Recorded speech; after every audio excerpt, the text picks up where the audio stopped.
Dr. Elena Kovacs massaged her temples as she stared at the holographic brain scans floating above her workstation. 3 days without sleep had left dark circles under her eyes, but she couldn't stop now. Not when she was this close.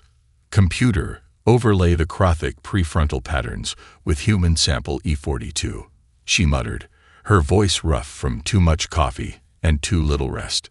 The translucent brain images shifted, merging and highlighting differences in pulsing red. Elena leaned forward, her breath catching.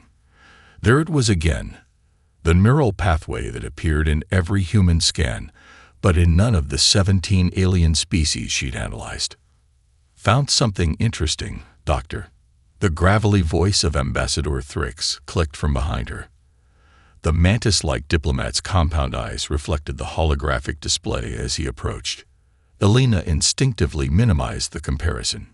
Just routine analysis for the Xenopsychology conference, she replied smoothly. The Concordia station hummed around them. The massive Galactic Council hub hosting over 2,000 delegates for the Centennial Diplomatic Summit. Humanity, barely a century into their membership, still struggled to be taken seriously among species with millennia of spacefaring history. The council session begins in 30 minutes, Thrix reminded her. Your testimony on cross-species communication protocols is expected. After he left, Elena reopened her research. The connection between emotional processing centers and strategic planning nodes in human brains was unique, a bridge where most advanced species had evolutionary divergence. The Volus developed perfect logical processing at the cost of emotional complexity. The Krothic mastered empathic abilities but struggled with long-term planning. Yet humans maintained both, interconnected in ways that defied conventional evolutionary theory. Her comm unit chimed. Dr. Kovacs, the Terran ambassador requests your preliminary findings, her assistant's voice announced. Tell him it's inconclusive, she replied. This discovery was too significant to share prematurely, especially given the current political climate. The Human Expansion Initiative was controversial enough without suggesting humans possessed unique cognitive advantages. The station's lighting shifted to the soft blue of formal session preparation. Elena gathered her presentation materials and headed toward the Grand Assembly. The curved corridors of Concordia teemed with representatives from across the galaxy. Towering silicon-based Lithians, floating gas-bladdered Venturi, and the serpentine Eserac sliding along designated gravity channels. She entered the pre-session chamber, nodding to her human colleagues. Ambassador Chen offered a tired smile, ready to be ignored by the core worlds again. I've grown accustomed to it, Elena replied, checking her neural implant's connection to the translation network. The massive doors to the Grand Assembly parted with a hiss of pressurized air. Representatives filed toward their designated sectors, a choreographed procession of vastly different physiologies and cultural protocols. That's when the alarms began. High-pitched wailing cut through the diplomatic murmur. The doors sealed automatically. Emergency quarantine protocol. Panicked voices rose in a dozen languages as translation units struggled to keep pace. Security breach in Sector 7, announced the station eye in its eerily calm voice. Then the far doors burst open. An alien diplomat, Elena recognized him as Mevlai, from the Calestis Confederation, stumbled through. His normally iridescent skin had dulled to ash gray, and luminescent blue blood covered his torso. Security drones converged, but too late. Mevlai collapsed in the center of the chamber, his 4 eyes wild with terror. The translation came through in fragments as he gasped his final words. It comes, a shadow that consumes worlds. It understands, collective, but not individual. Your minds, your human minds, they are the key. His body convulsed once and went still. In the chaos that followed, Elena found herself trapped with representatives from 17 species, many hostile to humanity or each other. As security protocols locked down all exits, she realized with growing dread that her theoretical discovery about human cognitive uniqueness might soon face a very practical test. All personnel to emergency stations. This is not a drill. Captain Marcus Chen's voice boomed through the UES Horizon intercom as Elena strapped herself into the bridge observer's chair. 3 weeks had passed since the Concordia incident. After 12 tense hours in quarantine, Elena had successfully prevented an interspecies diplomatic disaster by using her knowledge of alien psychology to mediate conflicts. That success had earned her a spot on this expedition, investigating the dead ambassador's warning about consumed worlds. Transition to normal space in 5, the navigator announced. The view screen showed the swirling distortion of slip space, dissolving into star-studded blackness. Then gasps filled the bridge. Where planetary bodies should have been, only debris fields remained. The 4th planet, once home to 15 billion Kalustis Confederation citizens, was nothing but scattered fragments orbiting its sun. Full sensor sweep, Chen ordered, his face grim, and maintained defensive posture. Elena's console lit up with incoming data. Captain, I'm detecting unusual energy signatures at the 5th planet's moon. It's still intact. Chen nodded. Tactical. Prepare reconnaissance drones. Dr. Kovacs, what do you make of these readings? Elena studied the patterns. There's coherent radiation I've never seen before. Almost like synaptic patterns, but on a planetary scale. Life signs. Uncertain, but something's there. The reconnaissance drones returned disturbing footage. Crystalline structures covering the moon's surface, glowing with internal light. Among them moved shadowy, amorphous entities that seemed to shift between solid and gaseous states. We're receiving a transmission, communications announced. Unknown origin, using Confederation protocols. The view screen flickered, revealing a being composed of translucent crystal formations that pulsed with internal light. Its voice resonated with harmonic overtones that made Elena's teeth ache. Greetings, human vessel. I am resonant of distant memories. Elder of the Novali refugees. We escaped the Drakari consumption. Please approach with caution. They still hunt us. Chen ordered a shuttle prepared. Dr. Kovacs, you're with me. First contact protocol Theta. The descent to the moon's surface was tense. Elena reviewed her notes on the crystalline beings that called themselves the Novali. Their physiology was silicon-based, their communication partially telepathic. How they'd accessed Confederation communication systems remained unclear. The shuttle landed on a flat crystalline platform. Elena followed Chen and the security team out, their boots crunching on a surface that seemed to sing with each step. The air shimmered with particles that glowed faintly blue. Resonant of distant memories awaited them, its crystalline body towering 12 feet high, facets reflecting starlight in hypnotic patterns. We feared no one would answer our call, it said, voice creating sympathetic vibrations in Elena's chest. The Drakari have consumed 17 systems in the past lunar cycle. What are these Drakari? Chen asked. Before the Novali could answer, alarms blared from the shuttle. Unknown vessel approaching at high velocity. The pilot's voice crackled through the comms. A shadow passed overhead, sleek and black, absorbing light rather than reflecting it. The vessel landed with predatory grace, its hull seeming to ripple like liquid. They have found us, Resonant whispered, crystal edges dulling with what Elena recognized as fear. The black ship's hull split open. From within emerged figures that seemed wrong somehow, humanoid in basic shape, but fluid, with tentacle-like appendages where arms should be. Their skin had a metallic sheen, and where faces should be, only smooth reflective surfaces that mirrored Elena's horrified expression back at her. One figure moved with unnatural speed toward crewman Santos. Before anyone could react, tendrils shot from its arm, piercing the man's helmet and skull. Santos screamed, a sound that cut off abruptly as his body went rigid. Neural assimilation. Resonant's voice vibrated with terror. They consume consciousness, not merely flesh. Chen fired his plasma rifle.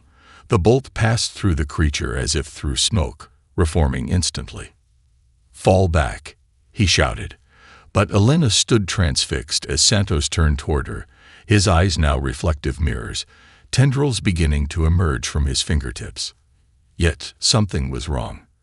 The creature wearing Santos' body seemed to shudder, black liquid seeping from its eyes. "Incompatible," it hissed in a voice like grinding metal. "Human consciousness resists."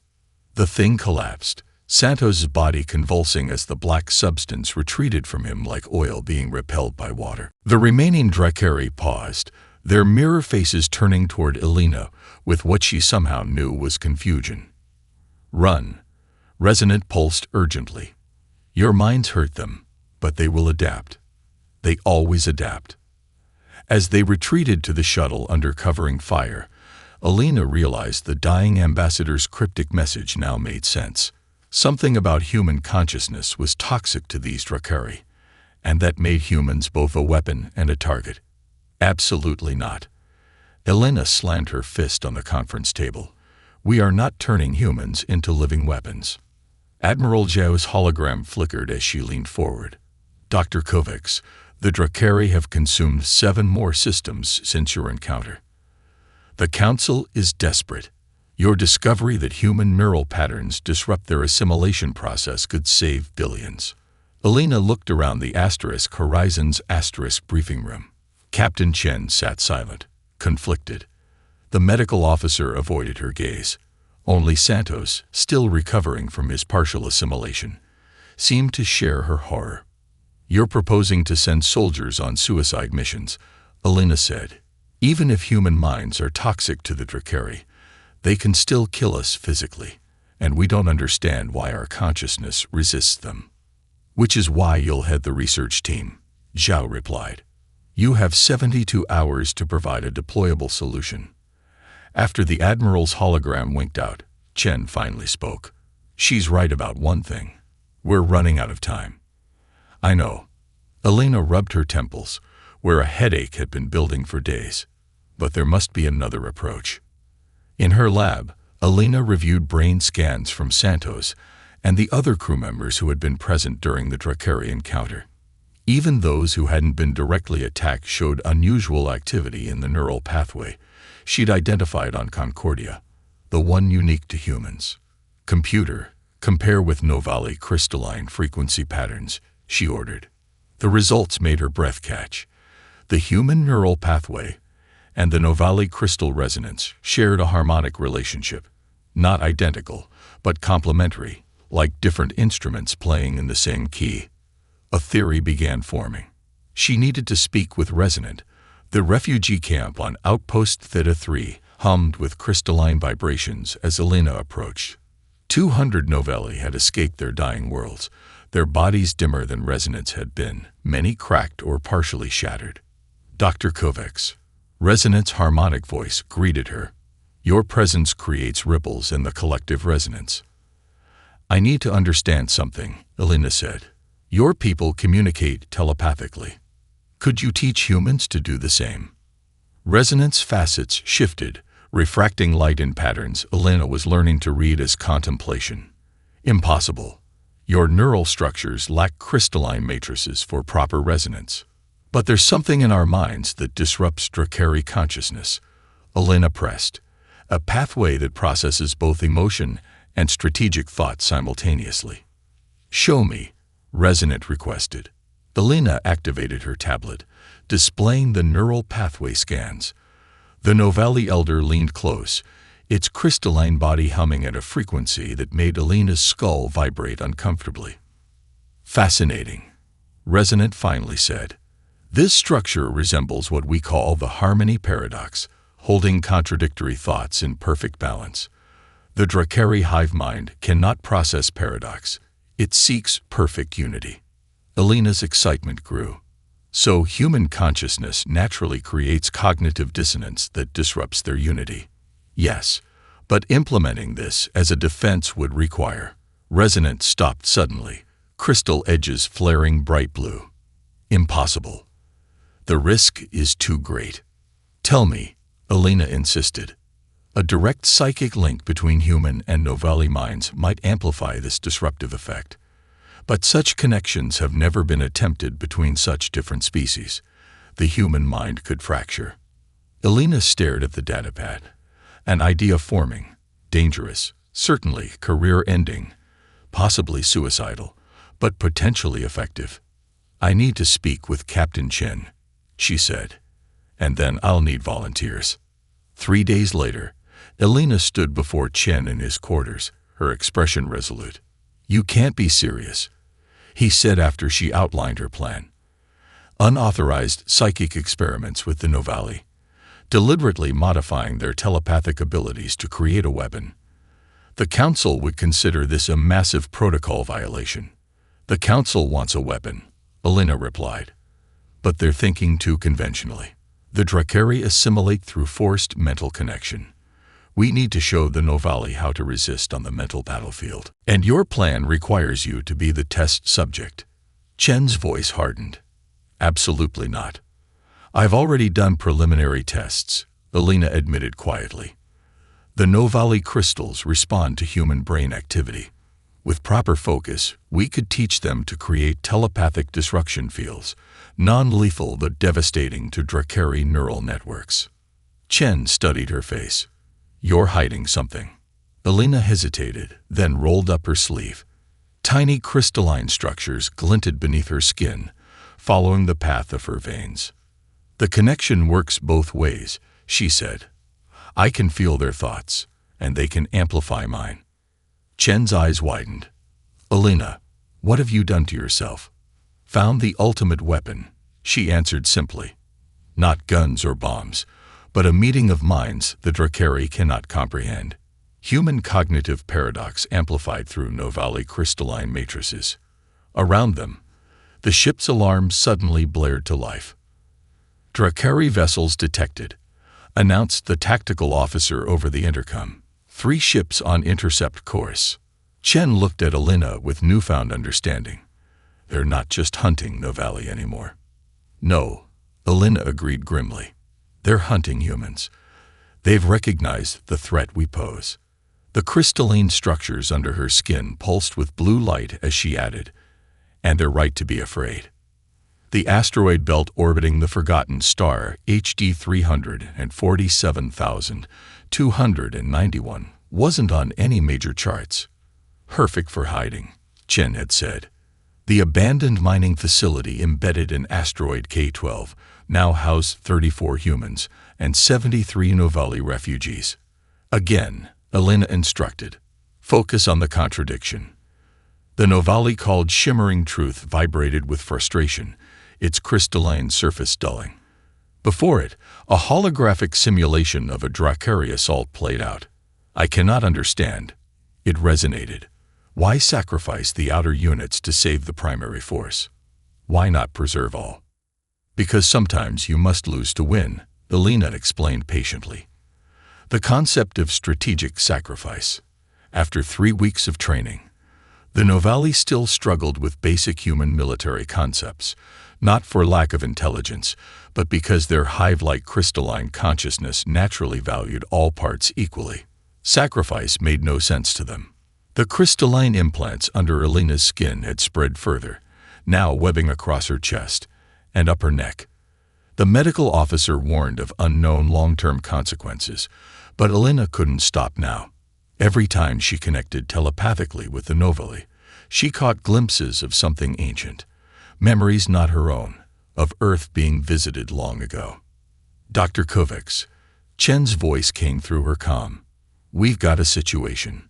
In the command center, tactical displays showed a small vessel approaching. "Dracari scout," Chen explained grimly. "Slipped past our outer sensors." Elena felt her heart rate spike. "We're not ready." "Ready or not, they found us." Evacuation protocols. Wait. Elena closed her eyes, feeling the crystalline network connecting her to the Novalis refugees. "They want to fight." Chen stared at her. "They've had 3 weeks of training. It's enough to test our theory." Elena opened her eyes, now flecked with crystalline blue. "We need to know if this works." The Drakari scout deployed 12 hunter units, each a sinuous black form designed for assimilation and combat. They moved with unnatural coordination, a physical manifestation of their hive mind.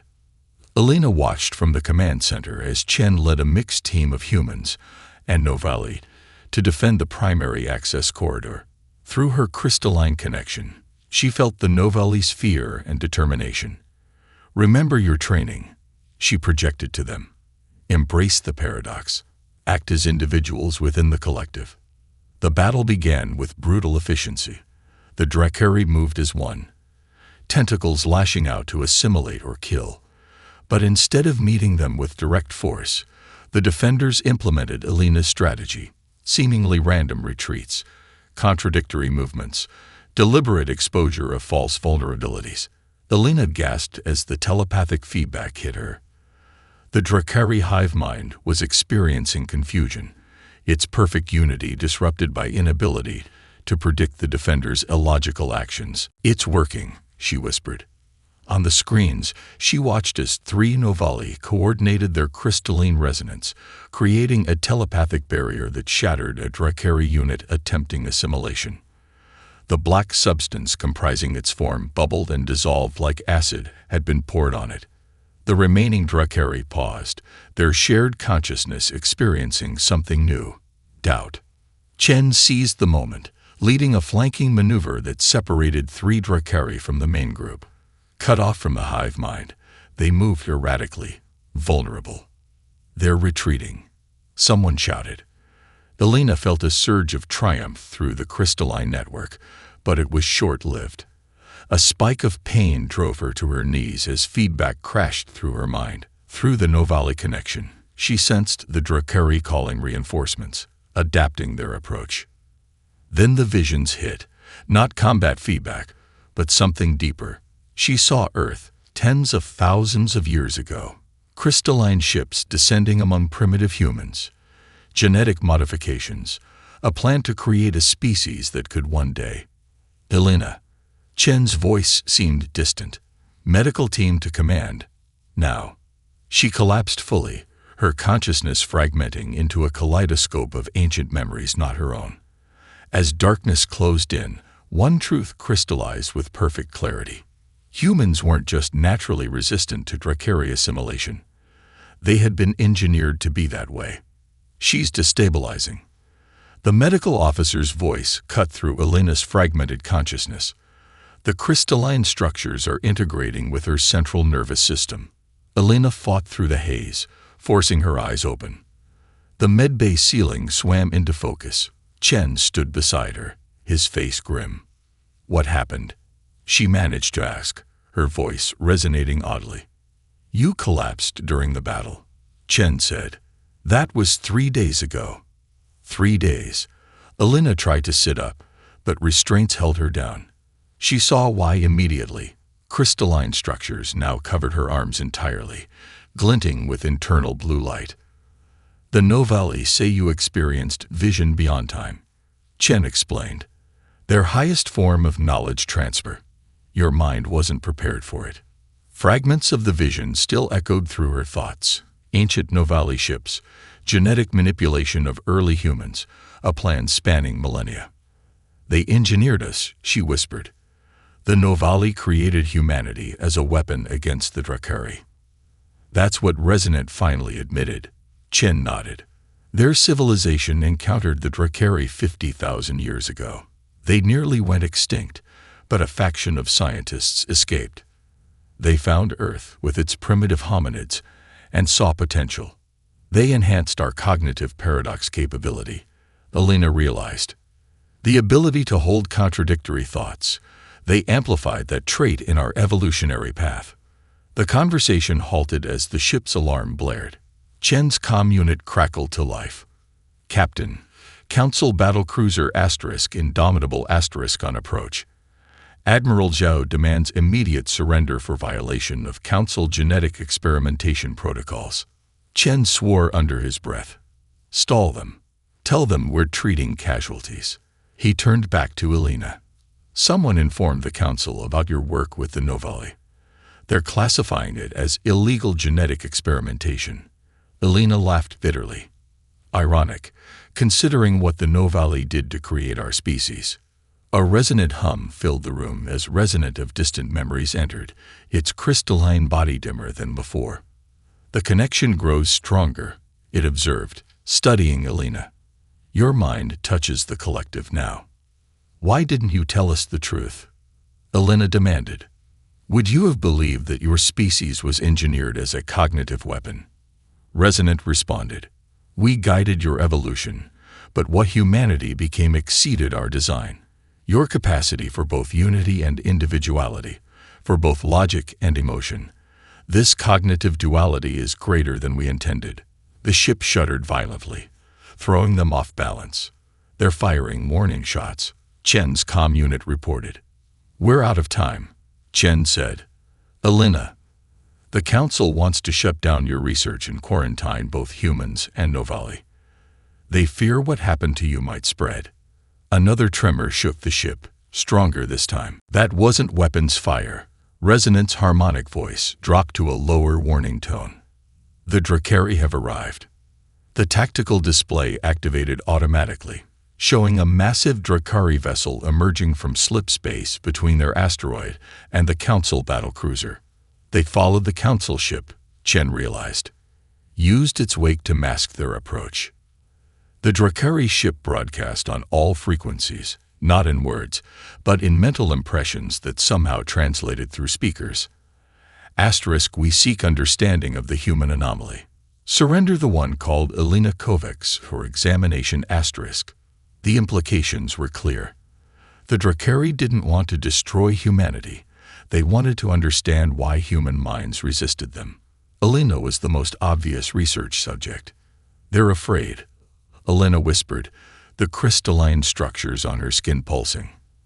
They've never encountered something they couldn't assimilate.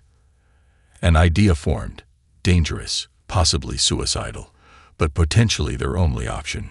Captain, I need to speak with both Admiral Zhou and the Drakari. Chen looked at her as if she'd gone mad.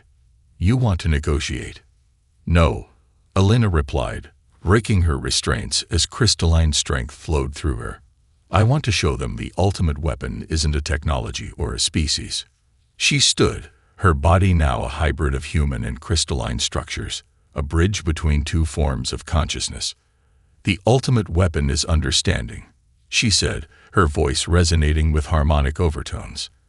And I'm going to give the Drakari exactly what they're asking for. This is absolute madness.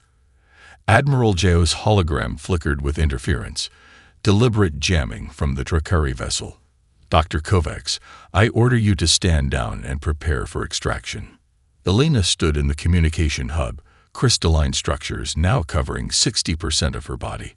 Behind her, Captain Chen and Resonant waited tensely. With respect, Admiral, you don't understand what we're facing, Elena replied. The Drakari can't be defeated conventionally. They adapt too quickly. Which is precisely why we cannot allow you to hand yourself over to them, Zhou countered. Your condition contains too much sensitive information. Elena laughed, a sound now layered with crystalline harmonics. You mean the fact that humanity was engineered by the Novali as a weapon? That secret's already out. Silence fell across the communication channel. In the background of Zhou's transmission, Elena could see council representatives from a dozen species engaged in heated debate. You've been monitoring my neural patterns since my first discovery on Concordia, Elena continued. You knew something was different about human cognition. You just didn't know why. The Trilaxian counselor pushed into view beside Zhou. The council has suspected Novali intervention in human development for centuries. We've contained this information to prevent panic. And now you fear I'll expose everything. Elena nodded. But there's something more important at stake. The Drakari are evolving, adapting to our resistance. If I don't do this now, we lose our advantage. Before Zhou could respond, a new signal cut through, mental impressions rather than words, translated by the ship's computer into an eerie, multi-layered voice. We grow impatient. Surrender Elena Kovacs, or we will begin assimilation of Council Vessel *. Chen stepped forward. Alina, this is too dangerous. The Drakari could extract everything.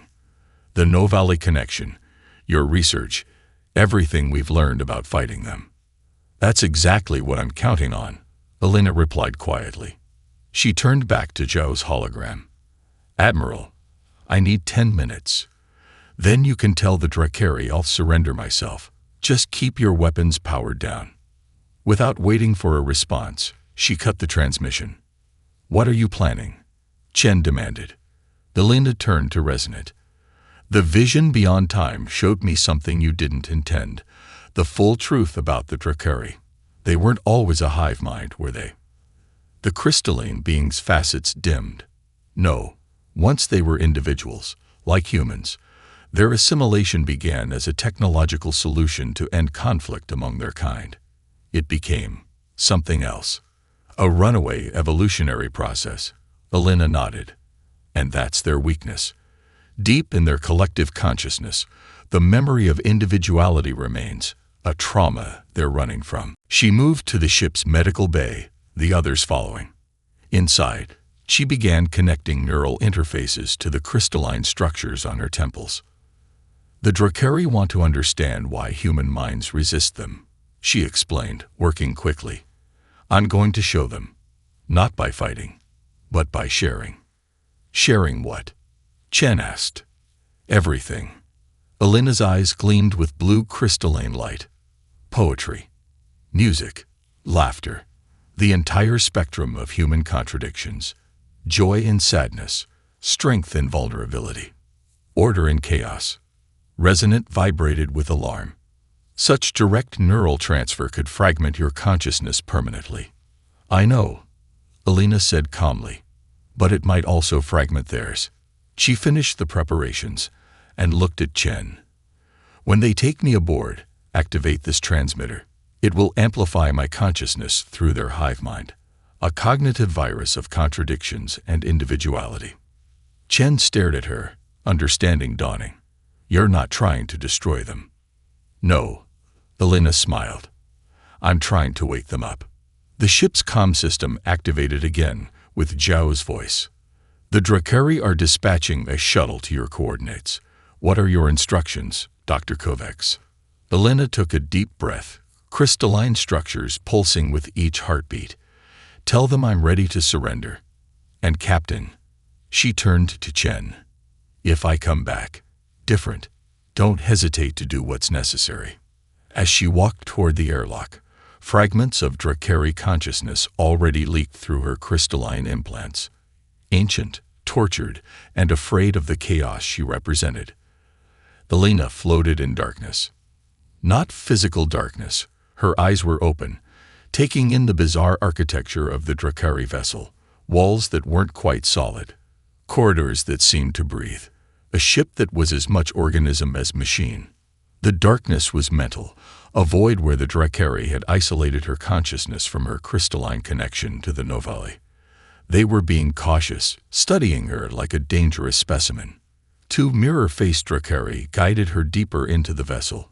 She didn't resist. Everything depended on reaching their central nexus, where the hive mind would attempt full neural examination. Asterisk, your physical form contains non-human elements. Asterisk, the mental impression came. Asterisk, explain.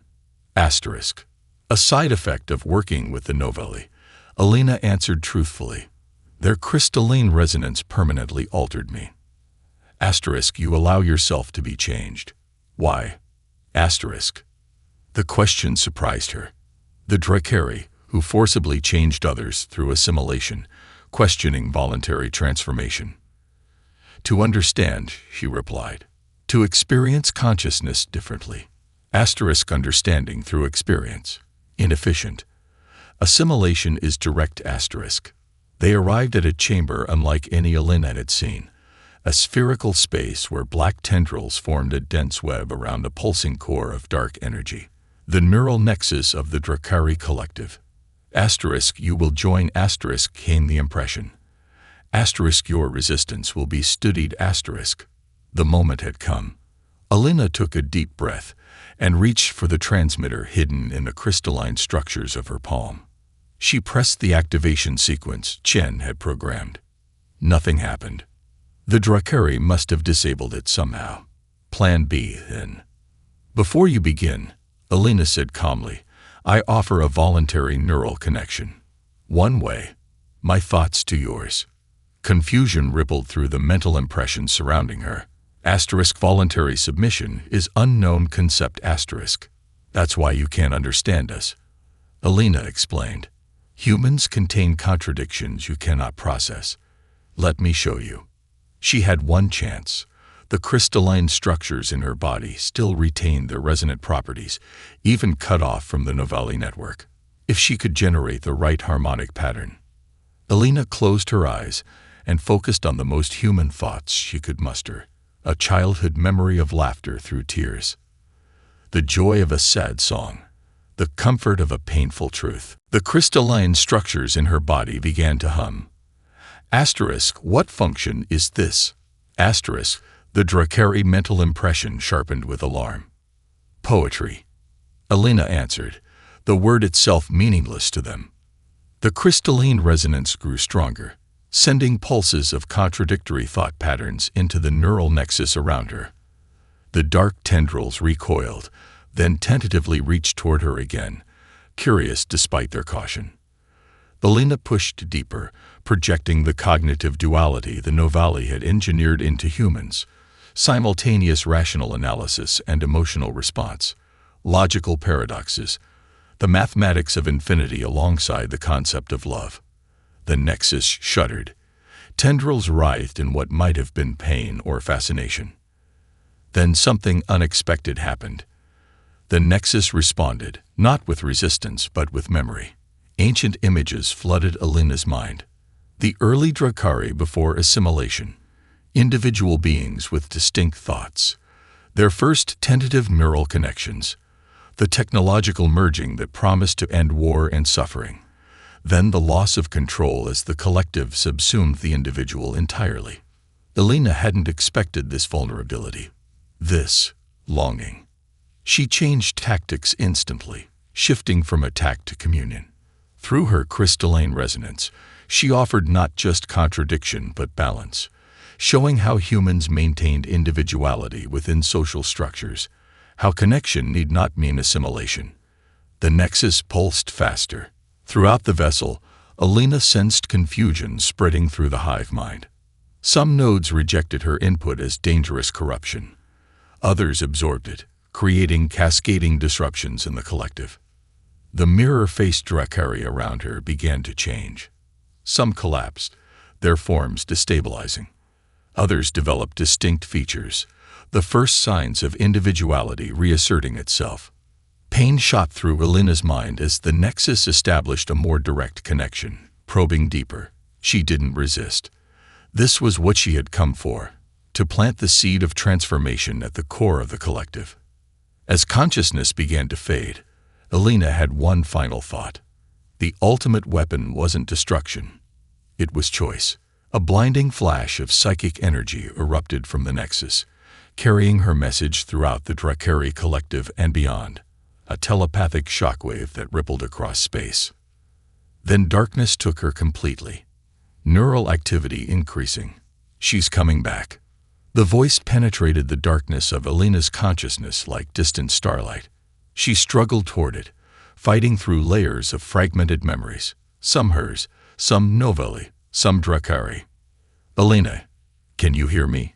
Chen's voice. Closer now. She opened her eyes.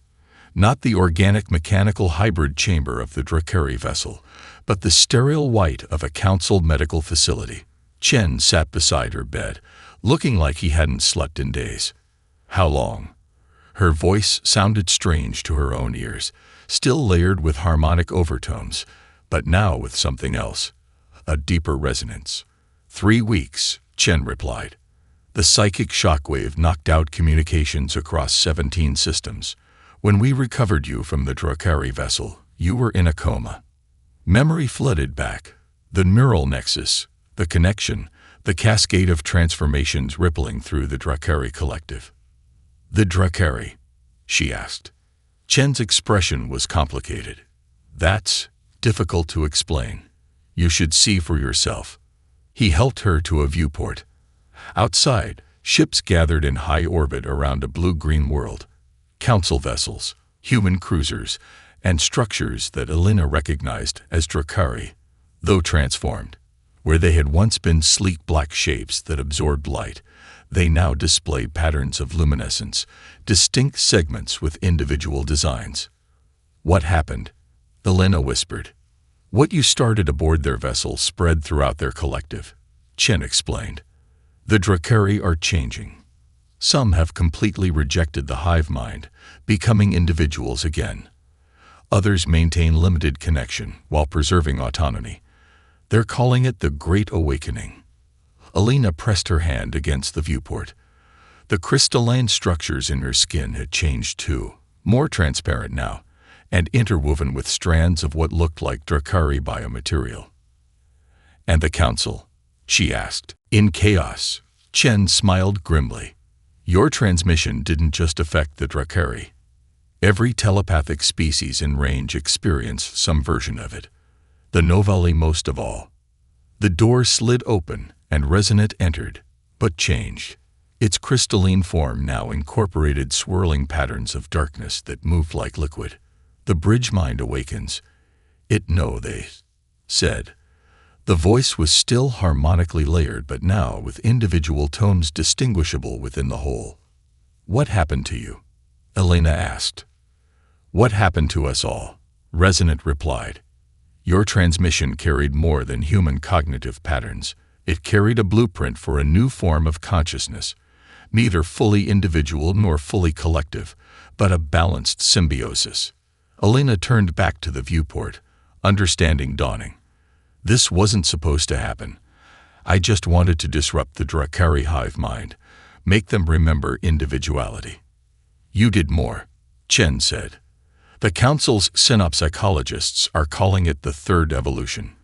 First came individual consciousness, then collective consciousness. You've somehow catalyzed a third state, connected autonomy. A council official entered, accompanied by Admiral Zhao. The Admiral studied Elena with wary respect. Dr. Kovacs, the Council requests your presence.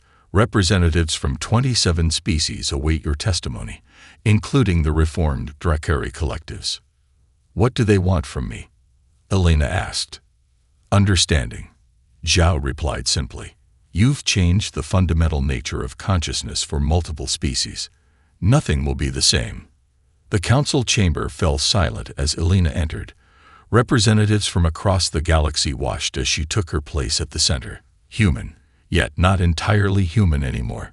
The crystalline Drakari hybrid structures in her body pulsed gently with each heartbeat, visible proof of her transformed nature. To her right stood Chen and a delegation of humans.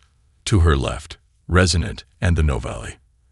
And directly across from her, a being Elena recognized with a start, a Drakari, but one with a distinct face, features formed from the once mirror surface. Its eyes met hers with unmistakable individuality. I am seventh voice, now singular, it said, its voice both spoken and telepathic. Once part of the Drakari collective, now something new. The council chairperson, a venerable Trilaxian, leaned forward. Dr. Elena Kovacs, you stand before us having initiated the most significant transformation of sentient life in recorded history. The question before this council is simple. What happens now? Elena looked around the chamber, at faces both familiar and alien, at the myriad forms consciousness had taken across the galaxy. In the past months, she had been many things. Researcher, weapon, bridge, catalyst. Now she needed to be something else. A guide. Now, she said, her voice resonating with multiple harmonics, we build something unprecedented. A galactic civilization that honors both connection and autonomy, both unity and diversity. The ultimate weapon was never destruction or domination. It was transformation. She extended her hand, crystalline structures glinting. Seventh voice, now singular, stepped forward and reached out in return. The ability to change, Elena continued, to hold contradiction, to evolve beyond our programming. That is humanity's gift to the stars. And perhaps that is what we were created for all along. As their hands met, human and Drakari, once mortal enemies, a ripple of possibility spread through the council chamber, the first moment of a future none could have imagined before. Not an ending, but a beginning.